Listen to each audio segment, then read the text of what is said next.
we are obviously always the presence of awareness, the one that knows or is aware of our experience. But we forget that or overlook that. So here we first of all notice that, oh yes, I'm not a collection of thoughts and feelings. I am the one that is aware of them.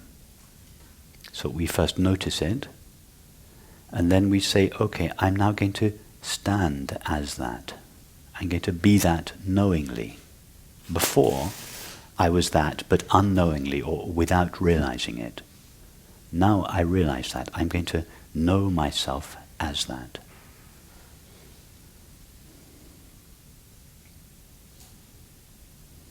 You don't suddenly become that.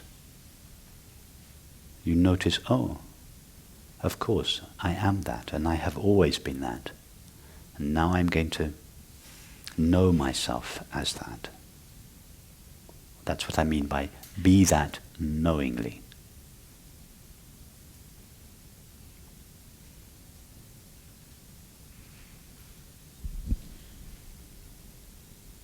And it sounds like it's something that you can do.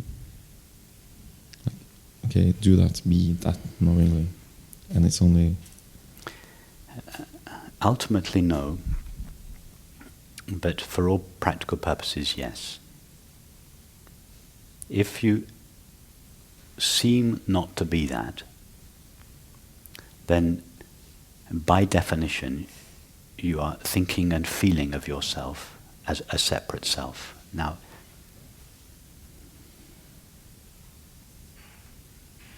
the separate self, by definition, feels that it has a choice, that it is the doer of its activities.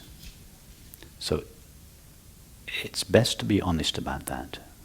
And having realized that it is inevitable that the separate self feels like a doer, a chooser, a decider, then do choose or decide the best thing you can possibly do, choose or decide, which is to be the presence of awareness.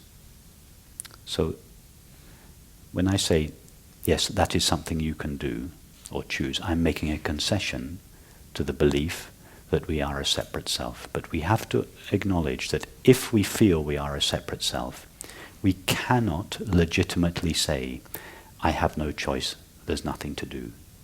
If we do say that, what is actually happening is that the separate self is just appropriating the Advaita teaching, pretending that the Advaita teaching is its understanding, and speaking on behalf of the Advaita teaching, the Advaita understanding. There's nothing to do, I have no choice, I have no... If we feel we are a separate self, we cannot legitimately make that statement. This is one of the fallacies at the heart of much contemporary Advaita teaching. That I, the separate self, knows that there's nothing for me to do, there's nobody here, there's nowhere to go. I still think and feel like a separate self, but I also know that there's nothing for me to do. It's a contradiction that doesn't stand up to scrutiny. It's not true.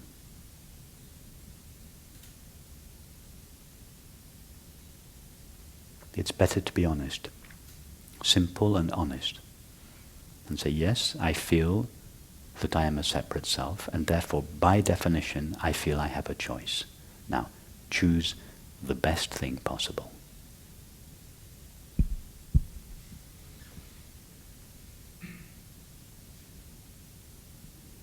And if you don't feel you're a separate self, then the question won't arise.